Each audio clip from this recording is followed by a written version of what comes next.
I want to get some perspective right now, some law enforcement perspective from Jason Armstrong, I should say. He's a former police chief of Ferguson, Missouri. He understands what's going on. Thanks very much for joining us. What do you make of this driver that officers just took into custody at the police barricade with some sort of weapon in the front seat?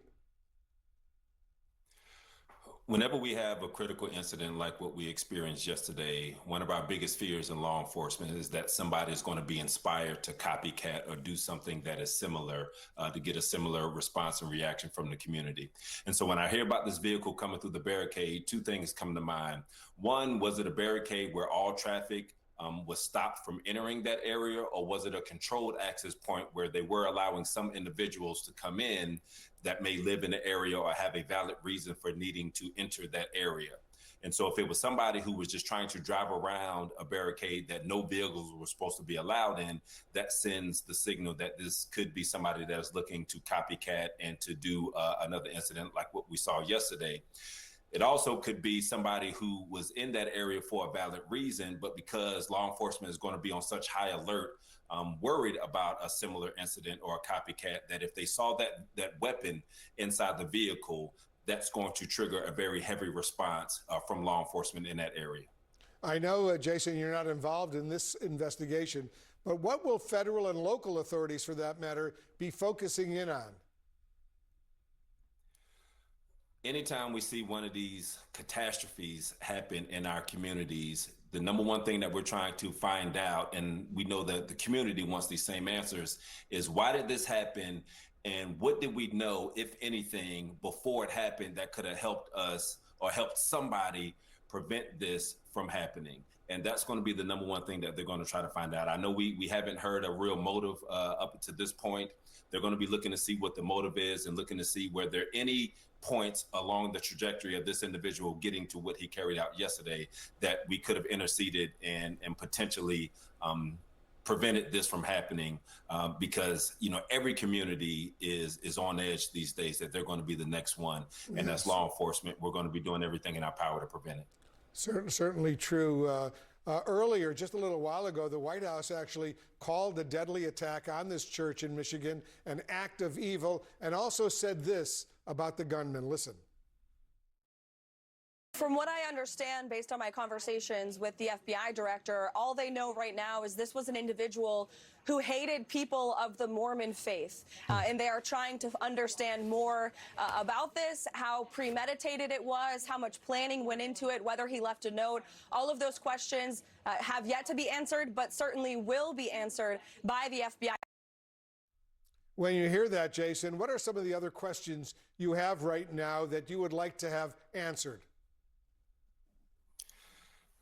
What contributed to this individual's hatred towards the Mormon faith? And what can we learn from this situation where we see, people take to social media and just some of the rhetoric that we see going on in the country right now, where we're living in a time where divisiveness seems to be people's automatic default, and the things that they're talking about, to see what we can do to strategize better as law enforcement, how we can help educate the public and the community of ways that they can help us try to combat some of these ills that we're seeing, because we know, the weapons are out in distribution. And so the weapons are out on the streets. If somebody wants to do something like this, typically they're going to have access and the means to be able to get their hands on a weapon to carry it out. And so it has to be a collective response, law enforcement and people in the community looking for ways that we can combat this. And I want to remind our viewers of some of the most heinous attacks on this nation's houses of worship in recent years. Not long ago, churches, synagogues, mosques were recognized for being sacred and rarely targeted. But that has clearly changed. Look at the screen. You see what happened at the Church of the Annunciation in Minneapolis recently. 2 children killed, several others injured. And you go back in October of 2018, the Tree of Life Synagogue in Pittsburgh, 11 Jews fatally shot by a white supremacist as these Jews were praying on a Saturday morning. And there have been other incidents along those lines. What does all that say to you? That we're in a terrible place in society where people feel as though this is what they need to do or what they should do to get the attention that they're trying to get, to send the message that they want to send, or and stoke the fear in communities that they want to stoke. And we have to do just really some self-reflection as where we are as a nation when we see that our most sacred places now are becoming, these locations that people have to go in fear, where they should be going there just to be in peace. Do churches, synagogues, and mosques across the country now, Jason, need to beef up security?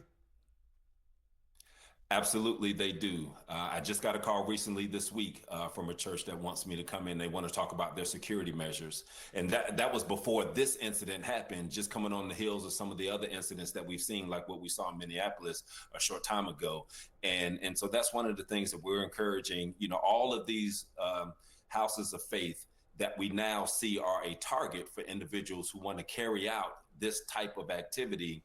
They all need to be on alert, and they all need to be implementing safety plans to make sure that they're doing everything in their power to protect the people that are coming there. Yeah, it's awful to think about what's happening in our country right now. All right, Jason Armstrong, thank you very much for your expertise, and we'll be right back.